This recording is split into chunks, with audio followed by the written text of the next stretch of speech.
Bon matin. Merci, Pasteur Jean, pour ces bons mots. Est-ce que ça va bien ce matin? Il a plu ce matin, mais on est à l'église. Amen. Amen. Grâce à Dieu parce qu'on est là ce matin. Merci d'être là. Je ne sais pas ce qui se passe avec moi, mais c'est comme si j'ai la frousse d'être en avant. Alors que je suis là tous les dimanches, je me place ici en avant. Mais ça va bien aller. Amen. Gloire à Dieu. Gloire à Dieu. Donc, je suis très heureux pour cette opportunité. Et je suis aussi, vous savez, la Bible dit que pour ceux qui prêchent, qui annoncent la parole de Dieu, ils seront traités durement. Parce que quand on se place pour annoncer la parole, on a comme une double responsabilité. Et je prie que le Seigneur utilise les paroles ce matin pour non seulement nous encourager tous, parce que moi, je m'inclus, j'ai besoin d'être encouragé. Et je prie que le Seigneur nous encourage ce matin dans notre marche avec Dieu. Et on sait tous qu'on vit un moment où ce n'est pas évident d'être chrétien. Depuis un mois, nous sommes en train de passer au travers d'une série « Vous aurez des tribulations », mais parce que c'est une réalité qu'on aura des tribulations. Donc, nous allons essayer de voir ce matin, en nous basant sur l'exemple d'un modèle biblique, dans le diacre Étienne. Vous savez, Étienne, c'était un disciple, c'était un diacre dans l'Église. Au-delà de son statut de diacre, c'était juste un chrétien qui menait sa foi dans un monde qui était contre la foi, qui menait sa foi aussi naturellement, mais avec une puissance à l'intérieur de lui. Et cette puissance-là, c'est le Saint-Esprit. On en a parlé tellement aujourd'hui au travers des louanges. Les chants nous ont vraiment encore donné d'être conscients du Saint-Esprit parce que le Saint-Esprit, c'est une personne dans la Trinité. On est très souvent conscient de Dieu le Père, on est conscient de Jésus le Sauveur, mais très moins conscient du Saint-Esprit. Vous savez, la Trinité, c'est un seul Dieu, mais trois personnes distinctes. C'est vraiment un élément fondamental dans la foi chrétienne. C'est un élément qui nous permet de pouvoir... parfois, on manque souvent ce penche-là. C'est-à-dire, il y a beaucoup de groupes, je vais dire religieux, qui ont plusieurs définitions du concept de la Trinité. La Trinité, c'est vraiment un seul Dieu. Parce qu'il n'y a qu'un seul Dieu. Il n'y a pas trois dieux, il y a un seul Dieu. Mais il y a trois personnes dans la Trinité. Et les trois personnes, de façon individuelle, chacune de ces personnes est Dieu. Pourtant, il n'existe pas trois dieux. Et c'est ça le mystère qu'il y a dans la Trinité. C'est que vous avez le Père qui n'est pas le Fils, qui n'est non plus le Saint-Esprit, mais qui est le Père. Et vous avez le Fils Jésus-Christ, qui n'est pas le Père, qui n'est pas le Saint-Esprit, mais il est Dieu, Jésus. Le Père est Dieu. Et vous avez le Saint-Esprit, la troisième personne, qui n'est ni le Père ni le Fils, mais qui est Dieu également. Donc, voilà la Trinité, un peu résumé la Trinité. Alors, ce matin, nous allons avoir un focus sur le Saint-Esprit, sur la personne du Saint-Esprit. Parce que c'est important, parce que c'est essentiel pour mener une vie chrétienne victorieuse.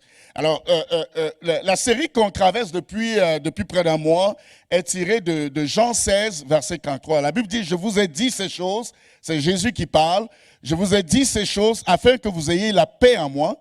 Vous aurez des tribulations dans le monde, mais prenez courage, j'ai vaincu le monde. Moi, je voudrais prendre un instant un peu pour essayer d'amplifier la portion « Prenez courage, j'ai vaincu le monde ». Ça, c'est Jésus qui parle. Et Jésus parle à ses disciples, des gens qui ont marché avec lui pendant 3 ans. Il dit, prenez courage, car j'ai vaincu le monde. Jésus est sur le point de quitter le monde. C'est ses dernières recommandations à ses disciples. Il était sur le point d'aller à la croix, de passer par la crucifixion, de passer par le châtiment de la croix. Et il donnait donc ses dernières recommandations à ses disciples. Et l'une des dernières recommandations qu'il dit, c'est que vous aurez des tribulations.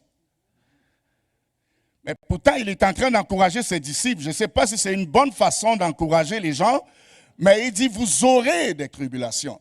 Imaginez-vous un instant, vous êtes je m'imagine un peu avec mes enfants, mon épouse et moi, on doit faire un long voyage. Et les enfants n'ont jamais vécu sans nous. Ils comptent sur nous. Ils dépendent de nous. Et que nous leur disons, nous partons pour longtemps. Vous aurez des problèmes. Vous aurez des difficultés. Vous aurez des tribulations. Je me demande si c'est une bonne façon d'encourager les enfants. Mais ici, Jésus dit à ses disciples, Jésus n'est pas ce genre de prédicateur comment on dit, de la prospérité. Il n'est pas ce genre de prédicateur de la prospérité qui présente la prospérité, la bénédiction, la richesse, mais sans toutefois vous donner des consciences des difficultés qui vont avec, de la réalité de la vie chrétienne. Mais Jésus met ses disciples il les donne de comprendre la réalité des choses qu'ils vont traverser. Parfois, nous venons à l'église, nous pensons que la vie chrétienne, c'est des bénédictions. Oh, nous sommes sauvés. C'est beau la vie chrétienne, mais il y a aussi les difficultés, bien-aimés. Il y a aussi les difficultés. Les tribulations sont des afflictions, des tourments moraux, l'adversité, les épreuves, parfois physiques. C'est ça une tribulation. Quand on dit que tu auras des tribulations, c'est que tu ne l'auras pas facile, bien-aimé. Tu ne l'auras pas du tout facile. C'est difficile. C'est lourd. Jésus, il est clairement en train de dire à ses disciples, je pars, c'est vrai. Mais ça ne sera pas peut-être, ça ne sera pas comme ça a toujours été pendant tous ces 3 ans-là. Parce que ce serait dur pour vous. Ce serait dur pour vous. Vous savez, dans Marc 10, au verset 28, de 28 à 30, une fois, Jésus tenait ce genre de discours avec ses disciples et Pierre s'est mis à lui dire, voici, nous avons tout quitté. Moi, j'étais pêcheur de poissons, j'ai laissé ma job pour te suivre. Donc, on laissait, il y avait même parmi eux un collecteur d'impôts. Il a laissé sa job pour suivre Jésus. Il a tout abandonné. Pierre dit, nous avons tout abandonné. Et Jésus lui dit, il n'y a personne qui a abandonné père, mère, frère, qui a quitté à cause de moi et à cause de la bonne nouvelle, sa maison, ou ses frères, ou ses sœurs, ou sa mère, ou son père, ou ses enfants, ou ses terres, ne reçoivent au centuple, présentement dans ce siècle-ci, des maisons, des frères, des sœurs, des mères, des enfants et des terres, avec des persécutions, avec des tribulations. Dans le siècle à venir, la vie éternelle. En fait, ce que Jésus dit, si vous choisissez, si vous décidez de me suivre, si vous acceptez de remettre votre vie entre mes mains, si vous choisissez de faire de moi votre Seigneur et votre Sauveur personnel, vous aurez des persécutions. Vous aurez des tribulations. Vous aurez des difficultés. Les gens vont s'opposer à vous parce que vous êtes chrétien. Les gens vont s'opposer à vous parce que votre style de vie le juge. Les gens vont s'opposer à vous pour toutes sortes de raisons. Tout simplement, au fond, c'est parce que vous êtes chrétien. Ça ne sera pas facile à votre lieu de travail. Ça ne sera pas facile, peu importe. Même dans votre famille, ça ne sera pas facile. Ça ne sera pas facile parce que vous êtes chrétien. Parce que vous êtes chrétien. Est-ce que tu peux juste te tourner vers ton voisin et lui dire, ça ne sera pas facile? Pas du tout facile. Bien-aimé, il faut lutter pour rester fidèle à l'évangile. Il faut lutter pour rester fidèle à l'évangile. Il faut résister et ne pas céder à une pression quelconque. Parce que la pression vient de toutes parts, bien-aimé. Jésus connaît toutes ces épreuves parce qu'il les a vécues. Et c'est lui qui dit, prenez courage, car j'ai vaincu le monde. C'est Jésus qui dit, prenez courage. Prends courage ce matin, bien-aimé. Il faut du courage pour être différent. Et nous sommes différents. Si tu es enfant de Dieu, tu es différent. La Bible dit que si quelqu'un est en Christ, il est une nouvelle créature. Il est une nouvelle créature. Tu es différent si tu es chrétien. Tu es différent. Il faut du courage pour sortir de chez soi et aller annoncer l'évangile à quelqu'un.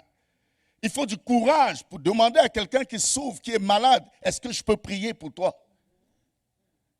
Bien-aimé, il faut du courage que lorsque tu entres au bureau le lundi et que tout le monde essaie de dire ce qu'ils ont fait à la fin de semaine, il faut du courage pour dire, moi je suis à l'église dimanche matin.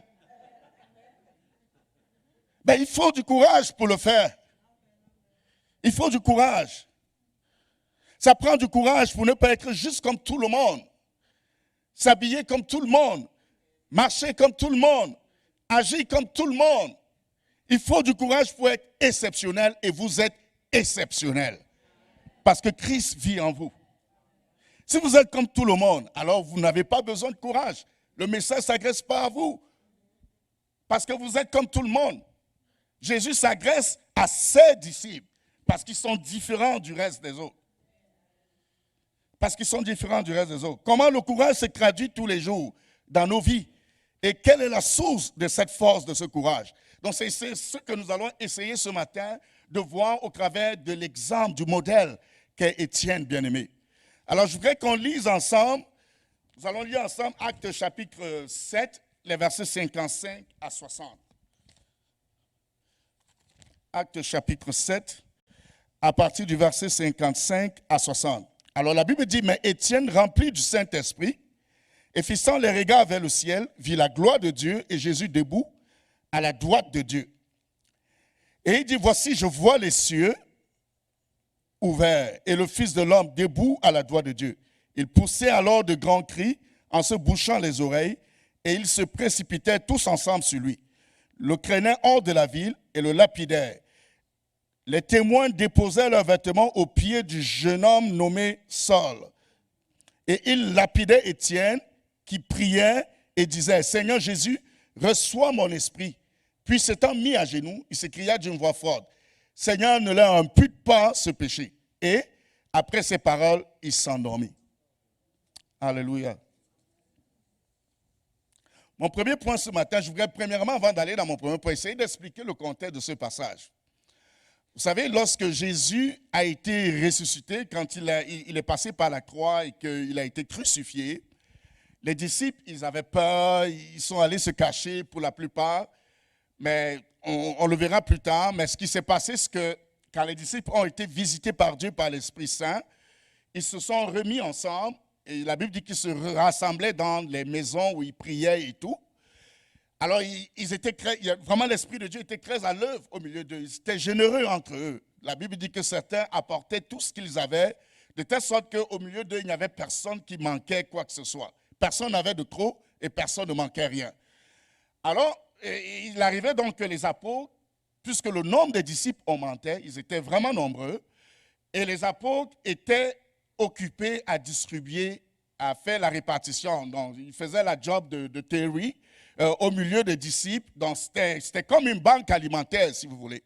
Donc, il fallait distribuer tout ce que les gens apportaient à tout le monde. Et ils étaient occupés par ça.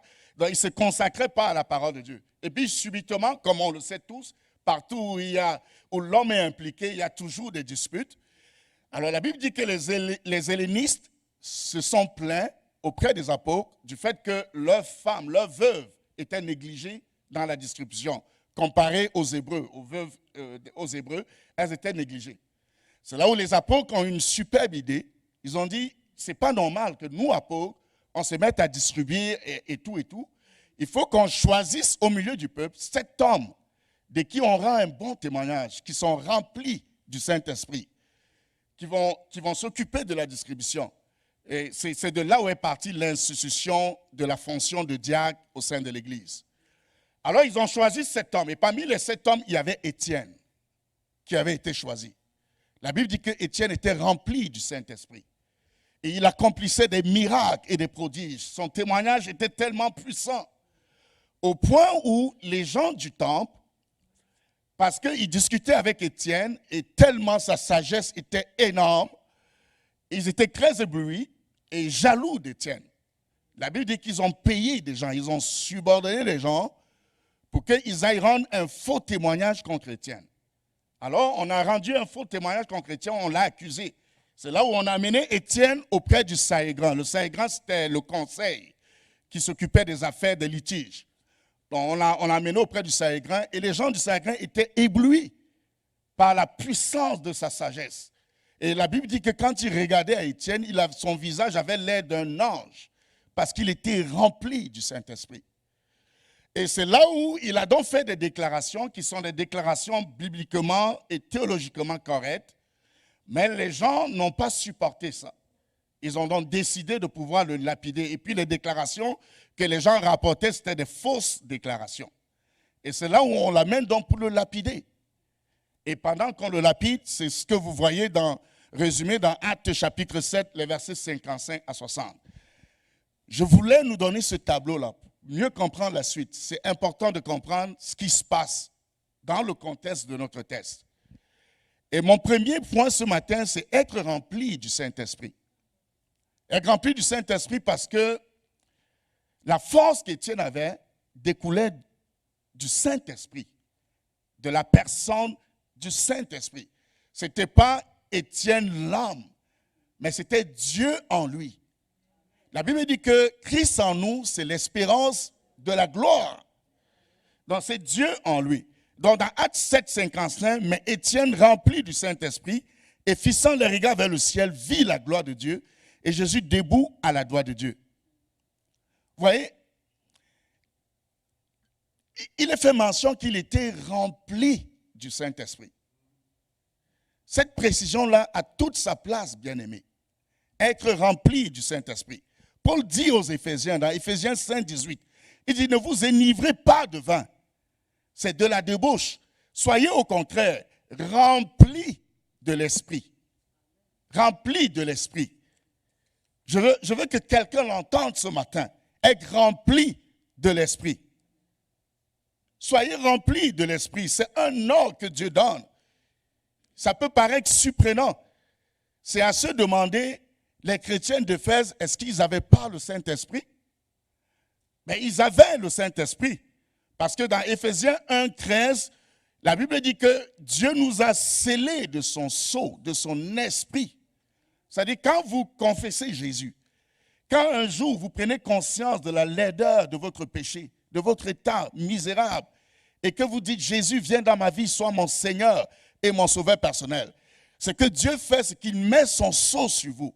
Et cette marque-là, c'est le Saint-Esprit qu'il vous donne. Donc, vous recevez l'Esprit de Dieu quand vous acceptez Jésus comme votre Seigneur et votre sauveur personnel. Si vous êtes chrétien, enfant de Dieu, alors vous avez reçu le Saint-Esprit de Dieu. Mais cependant, nous pouvons l'attrister à l'intérieur de nous. Il peut être en nous, mais il est juste à l'intérieur de nous, mais il ne peut pas se mouvoir parce que nous l'avons attristé. Et c'est ce que Paul dit encore aux Éphésiens, dans Éphésiens 4, 30. N'attristez pas le Saint-Esprit de Dieu pour lequel vous avez été scellés pour le jour de la rédemption.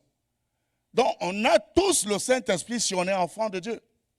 Mais le problème, c'est de se poser, on est dans quelle situation, le Saint-Esprit est dans quel état en nous? Est-ce qu'il est attristé ou il est en train de se mouvoir à l'intérieur de nous? Mais pour ce qui concerne Étienne, l'Esprit de Dieu n'était pas attristé. L'Esprit de Dieu était à l'œuvre en lui et au travers de lui. Être rempli de l'Esprit signifie vivre complètement sous son influence, être transformé par sa puissance, marcher sur l'autorité du Seigneur Jésus dans l'obéissance à sa parole. C'est permettre au Saint-Esprit d'accomplir une œuvre en nous et de nous transformer de telle sorte qu'il puisse l'accomplir aussi au travers de nous. C'est ça, être rempli du Saint-Esprit. Il nous est impossible, bien-aimés, de mener la vie chrétienne, une vie chrétienne victorieuse, sans la plénitude de l'Esprit en nous. C'est impossible. C'est impossible. Tant que nous vivrons dans ce monde de péché, dans ce corps corruptible, nous allons très souvent nous vider sans arrêt.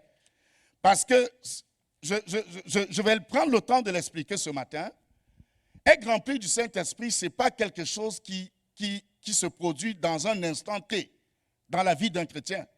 C'est un processus. Et c'est continu pendant la marche chrétienne. Contrairement au fait d'être baptisé du Saint-Esprit. Je vais prendre le temps d'expliquer toutes les notions ce matin. parce que je souhaite que le Seigneur puisse nous éclairer tous sur ces notions-là. Le baptême du Saint-Esprit, c'est un événement ponctuel qui se produit dans la vie d'un chrétien. C'est une expérience, un peu comme le baptême d'eau. Quand quelqu'un se fait baptiser, c'est à un moment ponctuel. Ça se produit à l'instant là. On le plonge dans l'eau et on le ressort. C'est une expérience qu'il vit dans sa foi chrétienne. C'est la même chose avec le baptême du Saint-Esprit. C'est une expérience ponctuelle qui se produit dans la vie d'un chrétien. Mais être rempli du Saint-Esprit, ce n'est pas comme ça. Ce n'est pas un événement ponctuel. C'est une marche. Comment je veux qu'on me comprenne très bien ce matin. Être rempli du Saint-Esprit, c'est un processus. Je suis devenu enfant de Dieu et la parole de Dieu, l'effet de la Bible dit que la parole de Dieu, c'est l'épée de l'esprit. Donc, l'effet de la parole de Dieu en moi.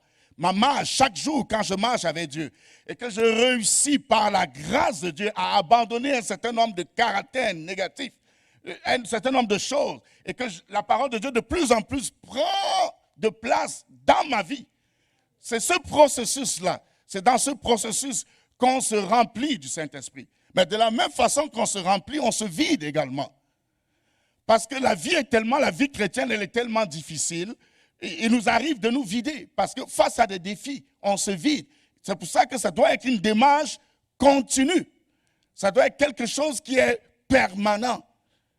Ça doit être permanent. Donc, dans notre marche chrétienne avec Dieu, on doit à tous les jours faire des choses qui font en sorte que l'Esprit de Dieu en nous soit éveillé. Soit éveillé et qu'il ne soit pas endormi, attristé à l'intérieur de nous. Nous avons besoin d'être remplis du Saint-Esprit continuellement parce que nous nous vidons aussi continuellement. Vous savez, nous ne sommes pas encore au ciel. Au ciel, on aura un corps glorifié. Tant que nous vivons sur cette terre, nous sommes faillibles en termes d'individus parce qu'on est dans un corps corruptible. Donc, c'est un corps de péché. On va commettre le péché qu'on le veuille ou pas parce que on n'a pas encore un corps glorifié. Okay? On est faillible. Donc ça va arriver qu'on commette le péché. C'est pour ça que Jésus dit, la parole de Dieu dit que si nous confessons nos péchés à Dieu, lui, il est fidèle et juste pour nous pardonner et nous purifier parce que nous allons en commettre. Et très souvent, ce n'est pas de façon consciente parce que nous, l'Esprit de Dieu nous éveille sur ces choses. Donc il va arriver qu'on en commette. L'Esprit de Dieu était une promesse que Dieu a faite, que Jésus a faite à ses disciples. Et je vais prendre le temps, je voudrais qu'on lise ensemble. On va essayer d'expliquer ce matin. On va lire ensemble je pense que je ne l'ai pas mis dans le PowerPoint, mais je vais lire pour nous Jean chapitre 16, les versets 7 à 15, parce que Jean en a parlé un peu ce matin. Ben, je vais juste l'ouvrir. Alors dans Jean chapitre 16, à partir du verset 7, ah, ok, merci. Merci Terry. Alors cependant, je vous dis la vérité, il vous est avantageux que je m'en aille. Ça, c'est Jésus qui parle, comme je vous parlais, des dernières recommandations qu'il a eues avec ses disciples, la dernière réunion des disciples avec Jésus. Alors cependant, je vous dis la vérité, il vous est avantageux que je m'en aille, car si je ne m'en vais pas, le consolateur ne viendra pas vers vous, mais si je m'en vais, je vous l'enverrai. Et quand il sera venu, je vais juste prendre quand je lis à l'écran, je me perds souvent. Et quand il sera venu, il convaincra le monde en ce qui concerne le péché, la justice et le jugement. En ce qui concerne le péché, parce qu'il ne croit pas en moi. La justice, parce que je vais au Père et que vous ne me verrez plus. Le jugement, parce que le prince de ce monde est jugé. J'ai encore beaucoup de choses à vous dire, mais vous ne pouvez pas les porter maintenant. Quand le consolateur sera venu, l'Esprit de vérité, il vous conduira dans toute la vérité. Car il ne parlera pas de lui-même, mais il dira tout ce qu'il aura entendu et il vous annoncera les choses à venir. Donc Jésus ici, il parle du Saint-Esprit. Il dit, moi je suis en train de retourner vers le Père, mais je ne vous laisse pas orphelin. Quand je serai parti, je vous enverrai le Saint-Esprit. Okay? Il viendra pour être avec vous. Mais pendant qu'il est avec vous, il va vous enseigner. Il prendra tout ce qui est en moi et il vous l'annoncera. Il vous l'annoncera. Il prendra ce qui est en moi et il vous l'annoncera. Bien-aimés, je ne sais pas si nous suivons. Donc, c'est pour dire qu'on a besoin d'être rempli de façon à chaque jour, de façon continue. Parce que le Saint-Esprit veut prendre en Jésus et nous donner à nous. OK? Et ça, c'est chaque jour, c'est de façon continue que le Saint-Esprit accomplit cette œuvre-là.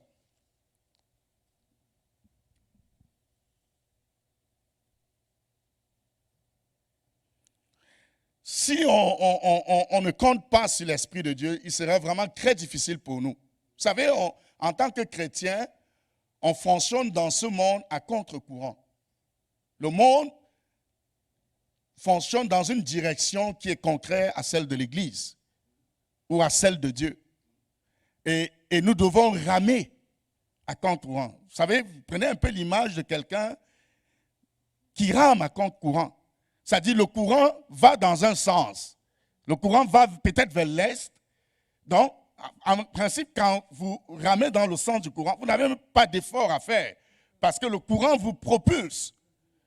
Mais si vous devez ramer au sens concret du vent, le courant va à l'est et puis vous ramez vers l'ouest. Ça prend des efforts que vous devez effectuer. C'est un peu cette image-là. C'est comme ça qu'on vit dans ce monde. Le monde, lui, va dans une direction qui est contraire à celle de Dieu. Si nous, on va aller dans la direction du monde, on n'a pas d'effort à faire. On a juste à nous laisser aller.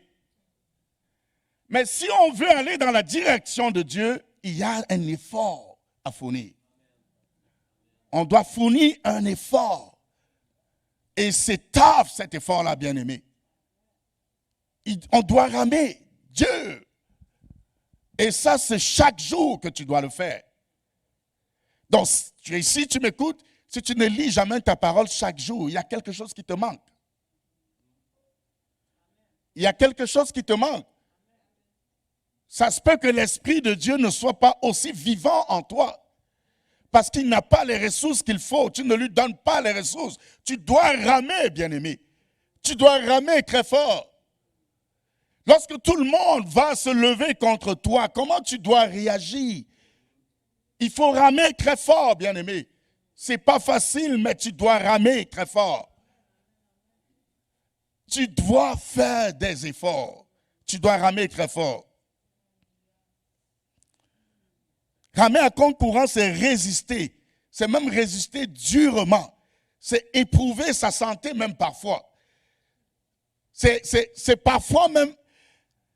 Je vous dis, parfois, vous devez être appelé à être contre même la loi.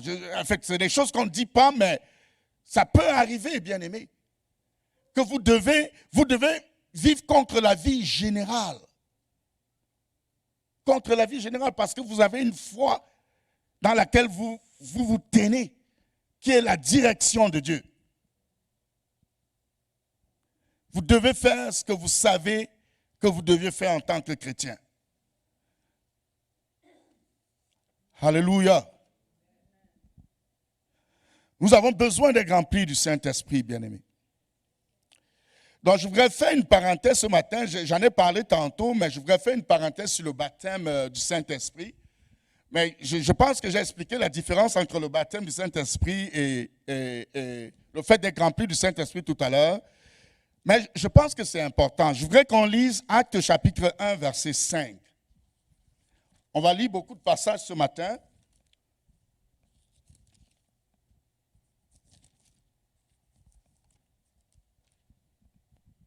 Actes chapitre 1, verset 5. Alors la Bible dit, dans Actes chapitre 1, verset 5, « Car Jean a baptisé d'eau, mais vous, dans peu de jours, vous serez baptisés du Saint-Esprit. » Ça, c'est Jésus qui parle. Ça, c'est après sa résurrection. Il est venu rencontrer ses disciples. Et il dit, Jean a baptisé d'eau, mais dans peu de jours, vous serez baptisés du Saint-Esprit. Parce que le baptême du Saint-Esprit, c'est une expérience qui n'est pas le baptême d'eau. Okay? Donc, c'est ce que Jésus dit à ses disciples. Et dans Actes, toujours chapitre 1, au verset 8, il dit, « Mais vous recevrez une puissance, le Saint-Esprit survenant sur vous, et vous serez mes témoins à Jérusalem, dans toute la Judée, dans la Samarie, et jusqu'aux extrémités de la terre. Donc il promet à ses disciples le Saint-Esprit. Ça, c'est ce qu'il dit dans le passage. Mais le baptême du Saint-Esprit, bien aimé, c'est généralement cette expérience-là, pour la plupart des évangéliques, enfin plusieurs évangéliques, indique que l'un des signes, des symboles qui témoignent que vous êtes baptisé du Saint-Esprit, c'est le fait que vous manifestez le don du parler en langue. Et le parler en langue, c'est un don de l'Esprit. Mais moi, je ne voudrais pas vous dire que je ne vais pas faire ce lien, mais je vais vous expliquer les concepts, parce que c'est important de le comprendre. Okay? Dans le parler en langue, c'est un don de l'Esprit. C'est quoi le parler en langue? C'est-à-dire quand vous êtes peut-être vous l'avez déjà entendu ici à l'église, quelqu'un il parle bizarrement, vous ne savez pas c'est quoi et tout, mais je vais juste nous expliquer c'est quoi pour que nous ayons l'information qui en lien avec ça.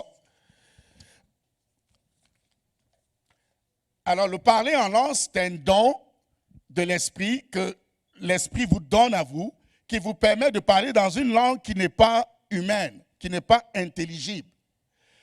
Et l'apôtre Paul l'explique clairement aux Corinthiens, on va le lire pour que vous le compreniez très bien. Celui qui parle en langue, il n'édifie personne. Okay? C'est important de le comprendre. Quand je parle en langue, je ne vous édifie pas vous. Je parle dans une langue qui n'est pas humaine, qui n'est pas intelligible. Moi-même, je ne comprends pas ce que je dis. Je ne sais pas c'est quoi je dis. Mais j'édifie mon homme intérieur. C'est ce que la Bible dit. On va lire les passages qui le disent. J'édifie mon homme intérieur. Okay? Mais je n'édifie pas l'Église. Si je viens ici et que je me mets à parler en langue, je n'édifie personne. Parce que personne ne comprend ce que je dis, y compris moi-même. Mais la chose, c'est quoi? C'est que si moi je parle en langue, j'édifie mon homme intérieur. Okay? Dans Actes chapitre 2, les versets 1 à 4, la Bible dit que tout à coup, lorsqu'ils ont reçu le baptême du Saint-Esprit, c'était le jour de la Pentecôte, ils étaient tous ensemble dans le même lieu. Tout à coup, il vint du ciel un bruit comme celui d'un vent impétueux, et il remplit toute la maison où ils étaient assis.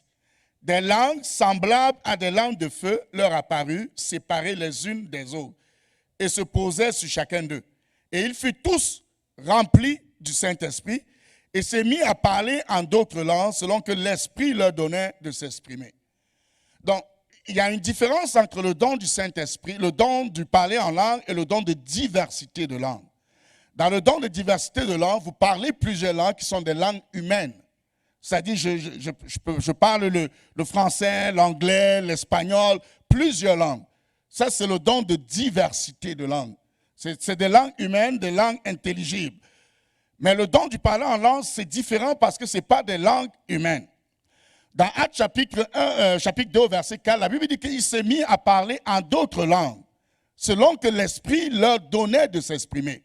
Ce qu'il faut comprendre ici, c'est que c'est eux qui se sont mis à parler. Mais ils parlaient selon que l'Esprit leur donnait. Donc, c'est l'Esprit qui donne, mais c'est toi, l'individu, qui parle. Donc, quand tu vas parler, c'est ta voix qu'on va entendre. Ce n'est pas la voix de Dieu ou bien je ne sais pas quoi, mais c'est ta voix qu'on entend parce que c'est toi qui exprimes les mots. Mais ce que tu exprimes, c'est l'Esprit qui le donne. Donc, il s'est mis à parler en d'autres langues selon que l'Esprit leur donnait. L'Esprit leur donnait de s'exprimer. Donc, ça se peut que quelqu'un parle et que ce ne soit pas l'Esprit. Ça, c'est possible. Parce que le diable aussi utilise ça pour apporter la confusion. Parce que le diable aussi utilise ça pour apporter la confusion. Mais ce n'est pas parce que le diable utilise ça que nous, on doit se priver de ce que Dieu dit que c'est bon pour nous. Donc, ça prend qu'il faut vraiment beaucoup de maturité pour pouvoir... D'abord, c'est quelque chose que vous devez désirer personnellement. On ne peut pas vous obliger, Dieu ne peut pas vous obliger d'avoir ce que vous ne voulez pas. Parce que le Dieu que nous servons, il nous a créés libres. S'il voulait obliger, il peut obliger tout le monde à devenir enfant de Dieu, mais Dieu ne le fait pas. Parce qu'il a créé l'homme libre. C'est à l'homme de choisir ce qu'il veut. Et de même aussi, ce don-là, le don le baptême du Saint-Esprit, c'est chacun qui le désire. Vous pouvez le recevoir par imposition des mains, vous pouvez le recevoir tout seul dans votre chambre, vous pouvez le recevoir ici à l'église, peu importe. Ce n'est pas un don qu'un homme vous donne, c'est un don que Dieu manifeste en vous par son esprit. Donc c'est lui qui est souverain au-dessus de ça. Je voudrais juste lire les passages pour que ce ne soit pas juste des mots que je dise pour le soutenir. Donc on va lire 1 Corinthiens chapitre 2. Pardon.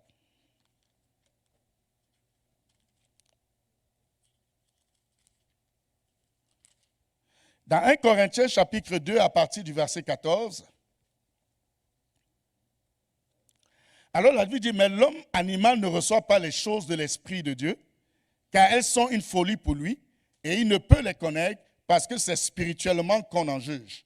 L'homme spirituel, au contraire, juge de tout, et il n'est lui-même jugé par personne. Car qui a connu, j'espère que je suis au bon, oh non, je n'étais pas à la bonne page. 1 Corinthiens chapitre 14, autant pour moi, je n'étais pas au bon endroit. Chapitre 14, désolé, à partir du verset 1, à partir du verset 1. Parfait. Alors la Bible dit, recherchez la charité, aspirez aussi aux dons spirituels, mais surtout à celui de prophétie. En effet, celui qui parle en langue ne parle pas aux hommes, mais à Dieu. C'est ce que Paul dit. Il dit, celui qui parle en langue, il ne parle pas aux hommes, mais il parle à Dieu. Mais personne, car personne ne le comprend, et c'est en esprit qu'il dit des mystères. Celui qui prophétise, au contraire, parle aux hommes, les édifie, les exhorte, les console. Celui qui parle en langue s'édifie lui-même. Celui qui prophétise édifie l'Église. Je désire que vous parliez tous en langue, mais encore plus que vous prophétisez. Celui qui prophétise est plus grand que celui qui parle en langue, à moins que ce dernier n'interprète pour que l'Église en reçoive de l'édification. Donc, ce que Paul est en train de dire, par exemple, si je viens parler à l'Église et que je parle en langue, ça va prendre quelqu'un qui a le don d'interprétation pour interpréter. Sinon, ce n'est pas utile pour l'Église. Okay? Donc, s'il n'y a pas d'interprétation, il vaut mieux ne pas parler en langue à l'Église. Mais pendant qu'on est à l'Église, pendant la louange, pendant que je suis assis à ma place, je peux parler en langue parce que c'est moi, je ne m'agresse pas à l'Église. Donc, il faut juste comprendre, je ne suis pas en train de dire que dans l'enceinte de l'Église, vous ne pouvez pas parler en langue, ce n'est pas ce que je dis. Mais comme moi, je suis en train d'agresser l'Église, mais je ne peux pas le faire en parlant en langue, s'il n'y a pas d'interprétation. Okay? Donc, c'est ce que je voulais dire. Alors, je t'ai rendu au verset 6. Et maintenant, frères, quelle utilité vous serait-ce si je venais à vous parlant en langue, et si je ne vous parlais pas par révélation ou par connaissance, ou par prophétie ou par doctrine? Si les objets inanimés qui rendent un son, comme une flûte ou une harpe, ne rendent pas de sons distincts, comment reconnaîtra-t-on ce qui est joué sur la flûte ou sur la harpe? Donc ça, c'est une image que Paul prend. Il est en train de dire, imaginez un instant, que nous tous ici, on se met à en parler en langue. Paul dit que, mais comment on peut distinguer la flûte de la harpe? Ça sera juste des sons, ça sera juste du désordre dans le fond. C'est ce que Paul dit là. Et si la trompette rend un son confus, qui se préparera au combat? De même vous, si par la langue, vous ne donnez pas une parole distincte, comment saura-t-on ce que vous dites, car vous parlez en l'air? Quelque nombreuses que puissent être dans le monde les diverses langues, il n'en est aucune qui ne soit une langue intelligible. Si donc je ne connais pas le sens de la langue, je serai un barbare pour celui qui parle, et celui qui parle sera un barbare pour moi. De même vous, puisque vous aspirez aux dons spirituels, que ce soit pour l'édification de l'Église que vous cherchez à en posséder abondamment. C'est pourquoi que celui qui parle en langue prie pour avoir le don d'interpréter. Car si je prie en langue, mon esprit est en prière, mais mon intelligence demeure stérile. Okay? Que faire donc? Je prierai par l'esprit, mais je prierai aussi avec l'intelligence. Je chanterai par l'esprit, mais je chanterai aussi avec l'intelligence. C'est ce qui m'intéresse dans ce verset-là. Donc, ce que Paul dit, c'est qu'il va faire les deux. Il va prier par l'esprit, mais il va aussi prier de façon avec son intelligence. Il va chanter par l'esprit, il va aussi chanter avec son intelligence. Donc pour dire qu'on a besoin du baptême du Saint-Esprit, on a besoin de ce dont tous les dons, on a besoin. Mais il faut savoir c'est quoi, quand c'est important, comment l'utiliser, comment faire usage. Okay? En fait, je pense que j'ai bien expliqué mon affaire. Donc, je voulais juste faire cette parenthèse-là pour qu'on comprenne qu'il y a une différence entre le fait d'être rempli du Saint-Esprit et le baptême du Saint-Esprit. C'est vraiment important de comprendre que c'est vraiment deux notions totalement différentes. Okay? Dans le Saint-Esprit, il est momentané, c'est vraiment une expérience, et le baptême du Saint-Esprit, c'est un style de vie dans le fond. Le fait d'être rempli, du Saint-Esprit, c'est de façon continue. Amen.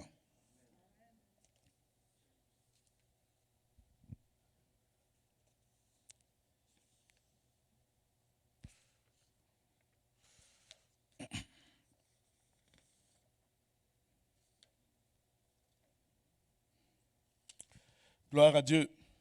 Alors, mon deuxième point ce matin, je voudrais juste passer à mon deuxième point, qui est le Saint-Esprit nous permet de voir les choses de l'Esprit. Dans Actes chapitre 7, au verset 56,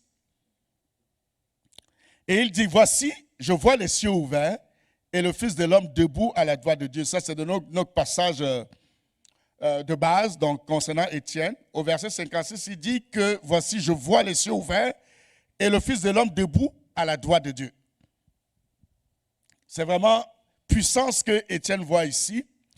La Bible dit que Étienne a vu ce que ses persécuteurs n'ont pas vu. La Bible nous montre ce que Étienne voit, ses persécuteurs ne l'ont pas vu. Donc, lorsque vous êtes rempli du Saint-Esprit, vous voyez les choses par l'Esprit, bien-aimés.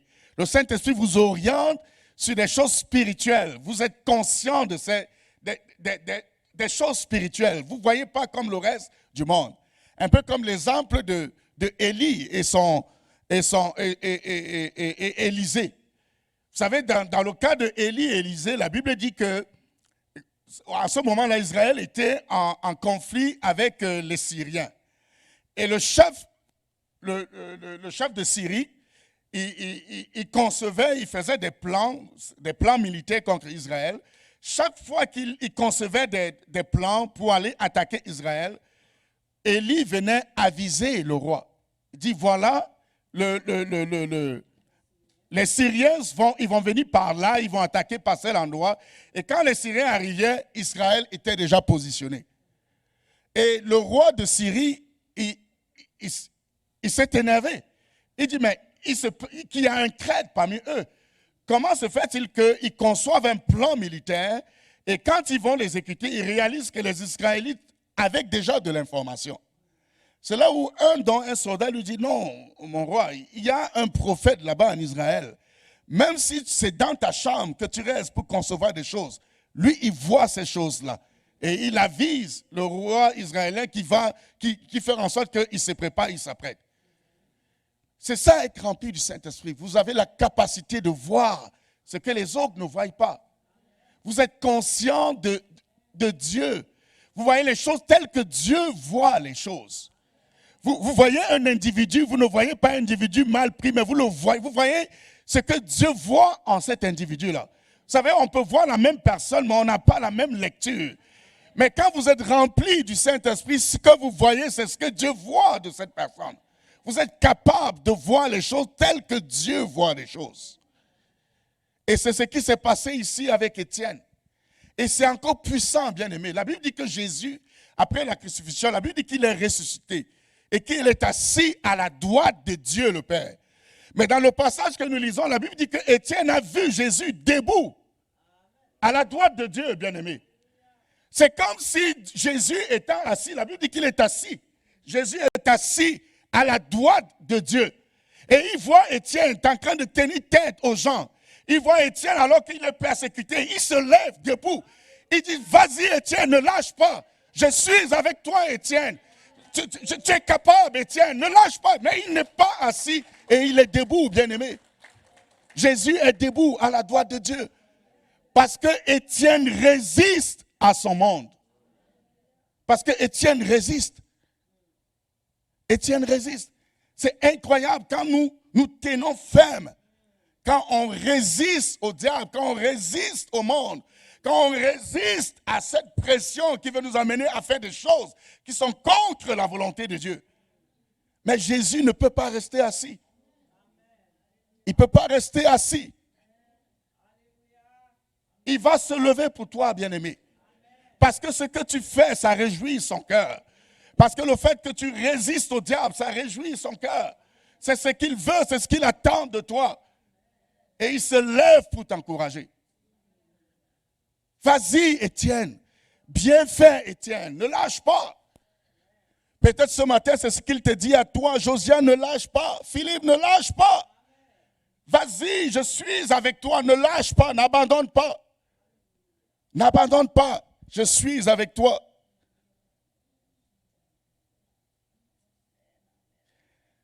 Le Saint-Esprit nous permet de voir les choses de l'Esprit, bien-aimés.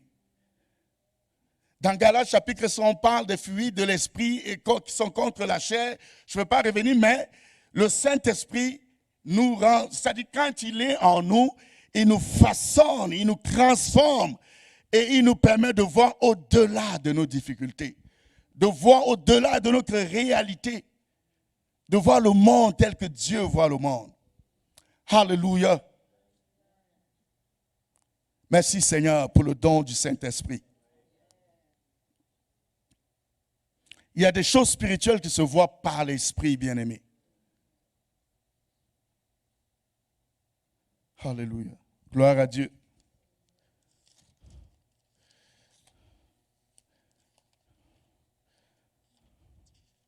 Merci Seigneur.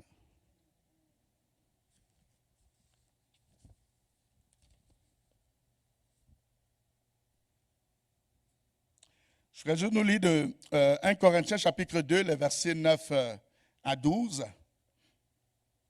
Alors l'apôtre Paul s'adressant aux Corinthiens dit, mais comme il est écrit, ce sont des choses que l'œil n'a point vues, que l'oreille n'a point entendues, et qui ne sont point montées au cœur de l'homme, des choses que Dieu a préparées pour ceux qui l'aiment. Dieu nous les a révélées par l'Esprit, car l'Esprit sonde tout, même les profondeurs de Dieu. Lequel des hommes, en effet, connaît les choses de l'homme, si ce n'est l'Esprit de l'homme, qui est en lui. De même, personne ne connaît les choses de Dieu, si ce n'est l'Esprit de Dieu. Or, nous n'avons pas reçu l'Esprit du monde, mais l'Esprit qui vient de Dieu, afin que nous connaissions les choses que Dieu nous a données par sa grâce. Non seulement de les connaître, mais de les voir par sa grâce. Alléluia. Rempli du Saint-Esprit. Amen. Merci Seigneur pour ton esprit.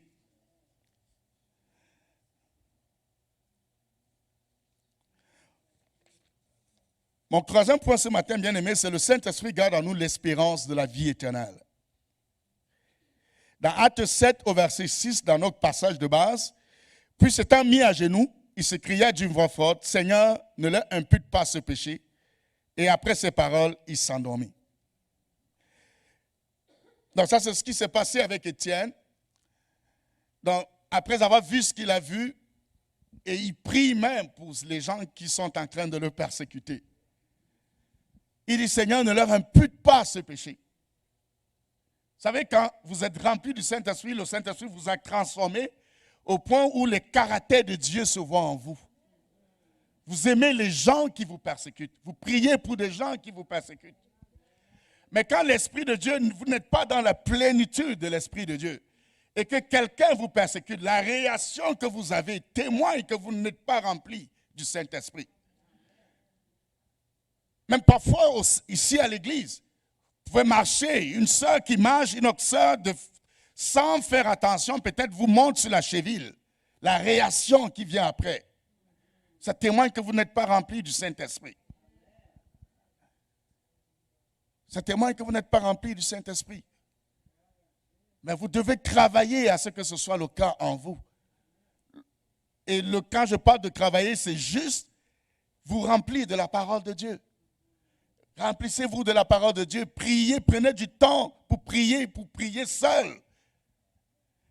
Et pour prier ensemble avec les autres ici à l'église. Donc, si vous êtes actif dans ces choses-là, dans la lecture et la méditation de la parole de Dieu, Dieu va vous remplir de son esprit, bien-aimé. Il va vous remplir de son esprit. Lorsque vous êtes rempli du Saint-Esprit, les caractères de Dieu sont imprégnés en vous.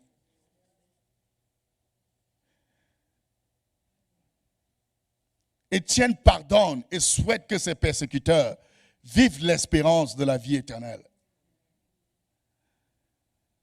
Mais le verset finit par disant qu'il s'endormit. Parce qu'un chrétien ne meurt pas, mais il s'endort.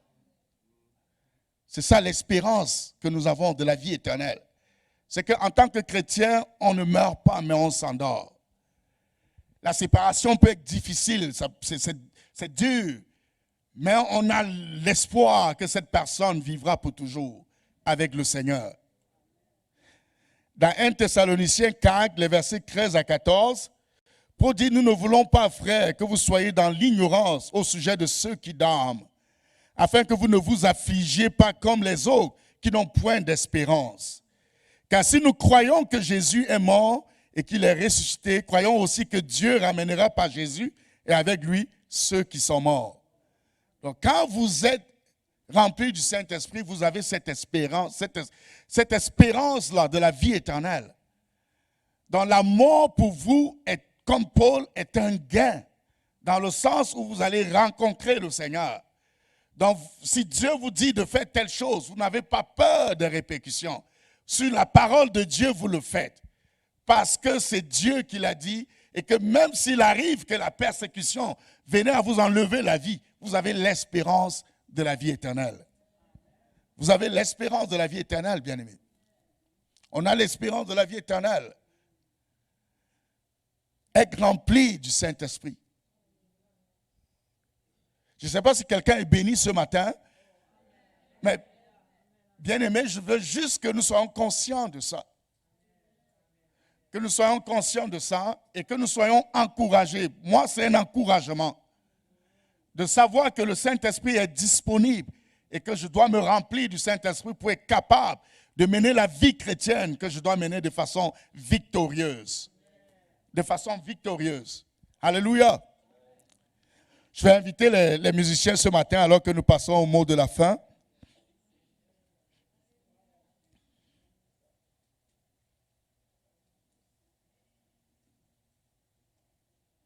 Alléluia. Alors le mot de la fin, ce serait le verset de 1 Jean chapitre 4 au verset 4. Dans 1 Jean chapitre 4 verset 4, la Bible dit, vous, petits enfants, vous êtes de Dieu et vous les avez vaincus parce que celui qui est en vous est plus grand que celui qui est dans le monde. Bien-aimé, celui qui est en nous, c'est le Saint-Esprit de Dieu. Donc Dieu habite en nous au travers de son esprit, le Saint-Esprit. Et ici, il est dit que nous sommes de Dieu. Il n'y a rien qui peut m'amener à croire que je ne suis pas enfant de Dieu. Parce que moi, j'ai confessé Jésus comme mon Seigneur et mon Sauveur personnel. Et parce que je suis enfant de Dieu, toutes ces choses-là, tous ceux qui sont contre moi, l'adversité, le diable, il est vaincu. Il est vaincu parce que celui qui est en moi, Dieu qui vit en moi au travers de son esprit, il est plus grand, bien-aimé. Il est plus grand que ceux qui viennent contre moi. Il est plus grand que tout ce que l'ennemi peut planifier contre moi. Il est plus grand que celui qui est dans le monde. Notre Dieu est plus grand que celui qui est dans le monde. Alléluia. Merci Seigneur. Merci Seigneur. Merci parce que tu es présent, Seigneur. Tu nous as fait don du Saint-Esprit, Seigneur. Merci pour ton esprit. Merci pour ton esprit qui est disponible, qui me convainc du péché, Seigneur. Qui me donne la force dont j'ai besoin pour avancer dans ma marche avec toi. Merci pour ton esprit, oh Dieu. Saint-Esprit, merci d'être dans ma vie. Merci d'être présent. Merci d'être le courage dont j'ai besoin tous les jours. Merci, Saint-Esprit de Dieu. À toi la gloire, Seigneur. Bien-aimés, est-ce qu'on peut juste se lever et élever nos voix vers le Seigneur ce matin? Oh, alléluia. Merci, Saint-Esprit de Dieu. Merci, Seigneur. Alléluia. Merci Saint-Esprit. Alléluia. Merci Saint-Esprit de Dieu. Gloire à Dieu. Qui veut dire wow ce matin? Merci Seigneur pour le... Quand j'ai dit qu'on a des prédicateurs de qualité ici dans la maison de Dieu, combien sont d'accord avec moi? Amen. Terry, est-ce que tu peux remettre la photo de la barque, s'il vous plaît? Ça, c'est une image qui m'a frappé, Pasteur Charlie, pendant le message, là. Est-ce qu'on peut mettre la photo de celui qui nage à contre-courant? Parce que, frère et sœurs, vous êtes d'accord avec Pasteur Charlie et moi que dans ce monde, il y a un courant qui va nous envoyer tranquillement vers la destruction. Il y a un courant, il y a une pensée dans ce monde, il y a un courant dans ce monde qui va amener tout le monde qui n'aime pas Dieu, sont tous d'accord ensemble, ils vont tous dans la même direction, mais un jour, ils vont être jugés par Dieu. C'est un courant qui nous amène vers un précipice, vers la chute, de la destruction. Combien sont d'accord avec moi qu'il faut ramer fort? Le pasteur Charlie l'a dit au moins 3 fois, plusieurs fois, il faut ramer fort.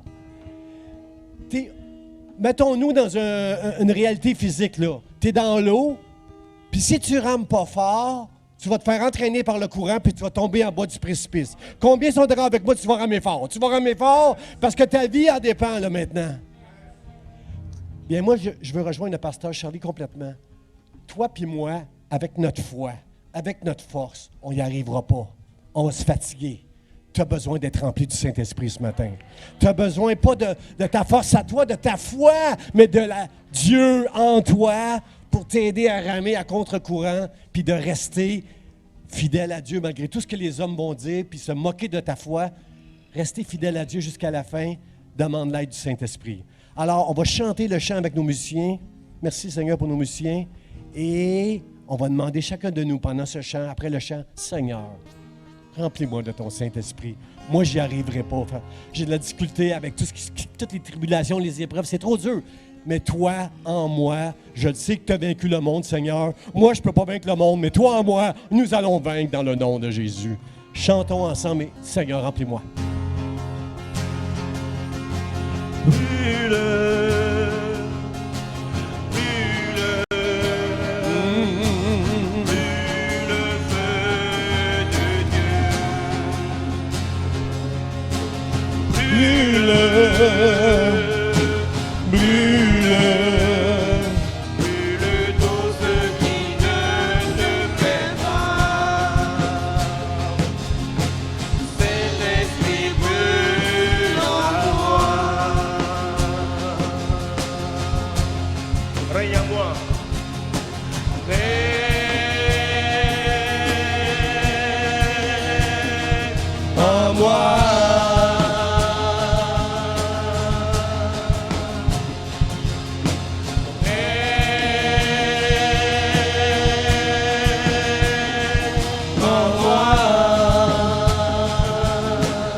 Saint-Esprit, viens transformer ma vie.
Alléluia, Seigneur, viens, Seigneur. Seigneur, nous avons besoin d'être remplis de ton Saint-Esprit. Seigneur, nous savons que tu aimes cette Église. Nous savons que tu as choisi cette Église pour parler de Jésus, pour parler de ton amour, Dieu, mon Père. Seigneur, remplis-nous de ton Saint-Esprit.